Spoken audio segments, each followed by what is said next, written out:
That was close. We just got here. I know. Hello, ladies and gentlemen, and welcome to this week's episode of the Rider Sports Spot. I'm your host, Dan Iman. And I'm Daisy Riverdenaire, and today we'll be talking about sports' biggest headlines. So why wait? Let's get started with our first story this week.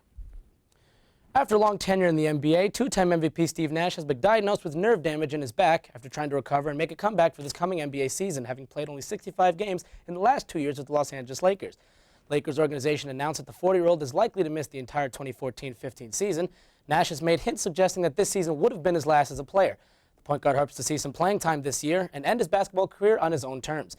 Nash has averaged 14.3 points, 3 rebounds, and 8.5 assists over his 18-year career with the Dallas Mavericks, Phoenix Suns, and currently for the Los Angeles Lakers. Speaking of the Hall of Fame, Peyton Manning has recently reached a milestone that has officially put him in the pantheon of the greats, as he threw his 510th touchdown for his career, passing Brett Favre for the most for a quarterback in the NFL history. Within a few days of launching touchdown pass number 509, tying Favre for the all-time lead, Joe Horrigan, vice president of exhibits at the Football Hall of Fame, immediately got hold of the ball and traveled all the way back to Canton, Ohio, where the ball, photos of Peyton Manning, and Demaryius Thomas, recipient of the historical touchdown, and a piece of paper with the number 509 written on it, are now officially on display in an exhibit entitled Pro Football Today. So what do you think about that story, Dan? Wow, it's really crazy how tentative they are. I mean, immediately right after the game, he knew exactly what he had to do and where that ball was headed. Exactly. That's always impressive. Oh, absolutely incredible. Great story to hear. Unfortunately, we end today on a rather sad note, as recently a tragic event shook the sports world on Sunday afternoon. Oscar Taveras, up-and-coming prospect for the St. Louis Cardinals, has passed away after what was reported to be a fatal car crash. Taveras was on a trip to his native Dominican Republic with his girlfriend, after which he lost control of the vehicle, leading to the crash. Both he and his girlfriend lost their lives in the accident. Taveras was the number 3 prospect in the world, batting .321 in 6 minor league seasons. He was called up to the majors this year, hitting 3 home runs and 22 RBIs. He also hit a big solo home run against the San Francisco Giants in Game 2 of this year's NLCS. We wish the Taveras family with our deepest condolences. Oscar was 22 years old. So young. Yeah. It's very sad. Definitely a tragedy. But, you know, one of the things we learn is through times of tragedy, it's sometimes good to see things that make us feel happy. And, you know, something that always makes us feel happy is trying something new. And I know recently you went out and you did try something new, trying to play tennis for the first time. I did. It was extremely challenging for someone who has never played tennis before. It was definitely a task, but, you know, I think I learned quite a bit. Absolutely. And cool. Can we take a look at it? Absolutely. Go right to it.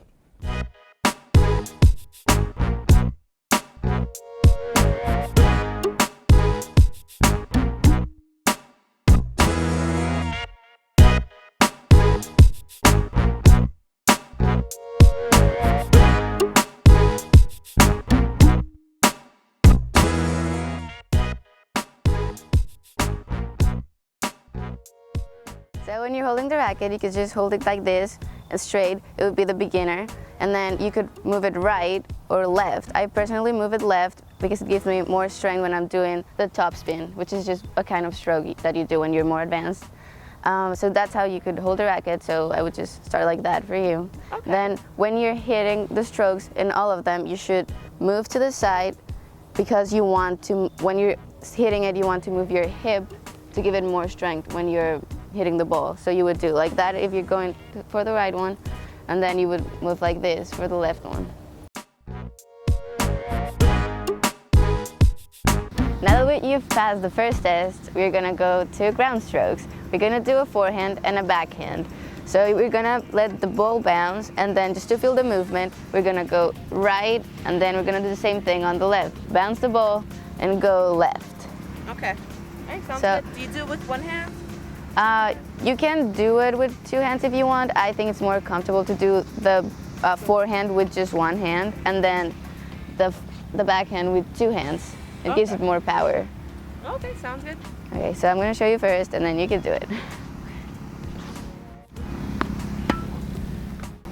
See, that one was good, because that one went in the box. It has to go in the box, by the way. Okay.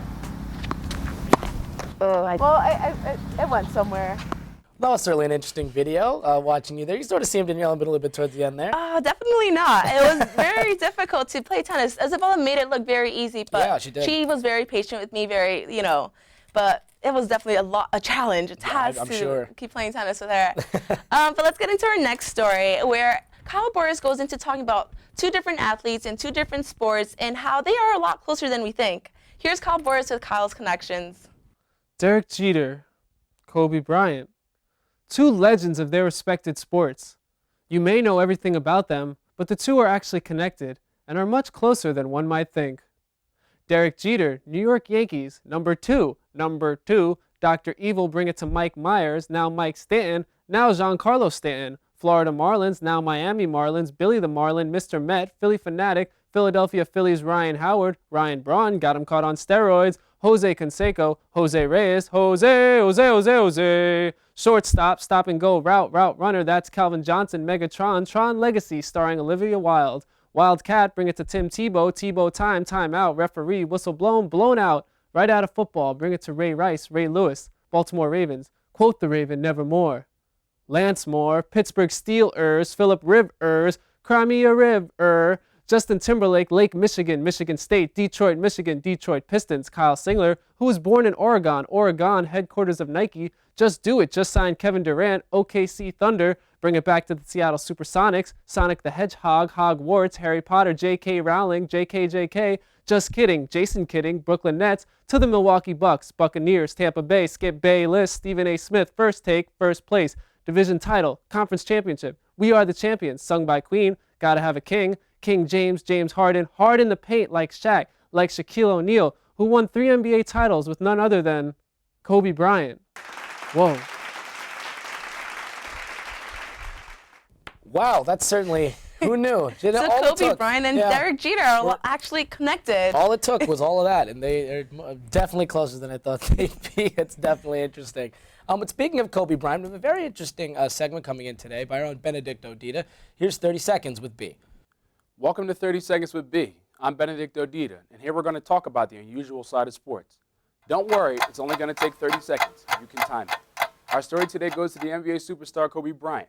The Black Mamba figured out a remedy to his fadeaway by studying the hunting habits of a cheetah. In an interview with New York Times, Kobe said, quote, "When you watch me shoot my fadeaway jumper, you'll notice that my leg is always extended. So one day, I'm watching the Discovery Channel, and I see a cheetah hunting. Its tail gives it a balance. And that's when I was like, my leg could be the tail, right?" With his return to the NBA season, we'll see how far his cat-like reflexes can take him. That's all we have for these 30 seconds. See you next time. A cheetah inspires Kobe Bryant. His fadeaway shot. That's Who knew? definitely interesting. Your inspiration can come from anywhere. And literally anywhere. That's definitely for sure. Absolutely. So let's go to our next segment where our statistician, Mike Umbro, goes into By the Numbers. What's up, sports fans? Welcome to By the Numbers. I'm Mike Umbro, and I'm going to show you guys some crazy stats from around the world of professional sports. And with that, let's get started. Our first number is 28, which is the amount of seasons it took for the Kansas City Royals to get back into the playoffs, which means the last time they were in it was 1986. That's a long time for any team to struggle. The Royals won their first game against the Oakland A's 9-8 by stealing 7 bases in a span of 12 innings. This just goes to show that speed kills. Our next number today will be 29, which is where Tom Brady ranks in QB rating in the NFL.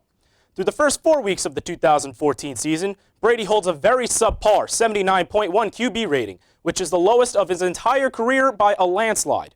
Before the season started, he made a quote saying, and I quote, "When I suck, I'll retire," unquote. Will this be the year? We'll have to see as the season progresses.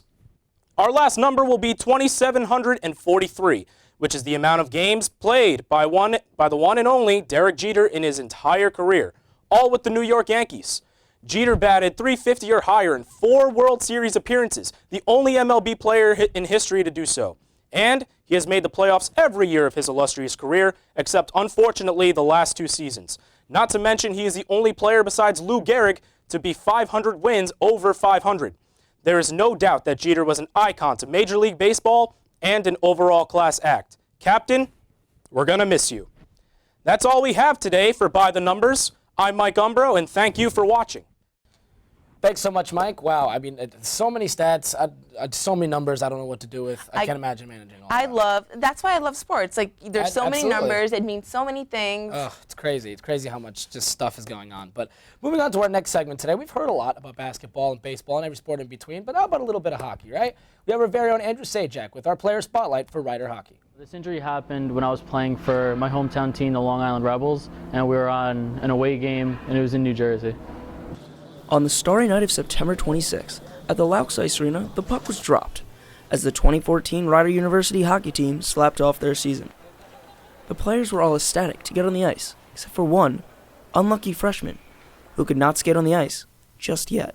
I caught the bad end of it. My right knee bent in, and it was at like a 90-degree angle with my body. And as soon as it happened, I knew I did something to it. Jordan Zouter said this is not his first time tearing his meniscus or his ACL. For certain, this definitely is not his first hockey-related injury. I tore my meniscus on my knee that I tore my ACL, and I got surgery for that. And then same year, I had a concussion, which lasted about 2-3 weeks. Although Jordan may have an injury, since it has been 6 months prior to the incident, he says he can do anything the team can do, except for contact. If it's skating, if it's shooting, I could do all that, just no contact. To support his team, Jordan has been to all of the Rider Bronx practices and games since preseason began. If the recovery keeps moving smoothly, Jordan will be back on the ice soon enough. Hopefully by the end of the season, maybe I'll catch the last few games, or I'd say definitely by next season, I'll be back. If that's not the definition of a team player, I don't know what is.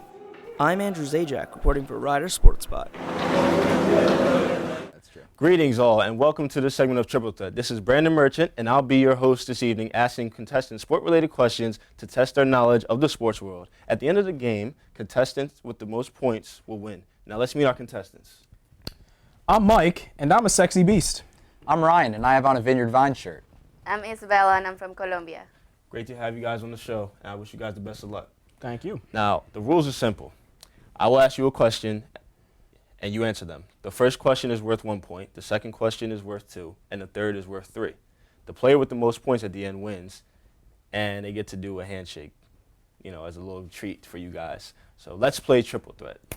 So, first question for you guys. What city do the Marlins currently play in? Is it A, Jacksonville, B, Miami, or C, Tampa Bay? Would you look at that, you guys? All our contestants got it right. 1 point to all 3. So let's move on to the next question. Number 2, Jerry Rice held the single-season receiving record for nearly 20 years. This was until last year when it was broken by a new record holder. Which receiver set the new single-season record receiving with 1,964 yards? Was it A, Brandon Marshall, B, A.J. Green, or C, Calvin Johnson? Our contestants are actually smart right now. They all got it right. Once again, 2 points for everybody. So 3 points in total right now. Now going into the last question, this is more difficult. So let's get it started. Derek Jeter recently played his last game for the New York Yankees. One of his best seasons was in 1999 when the Yankees went on to win the World Series. What was his batting average for that season? Was it A, .349, B, .417, or C, .334? The correct answer is A. Oh my God, are you serious? Isabella got it right. She is the winner for today's segment. Well, that'll do it today for Triple Threat. The final score is Mike with 3, Ryan with 3, and our winner today, Isabella, finishes with 6 points. Congratulations, Isabella. Better luck next time, you guys.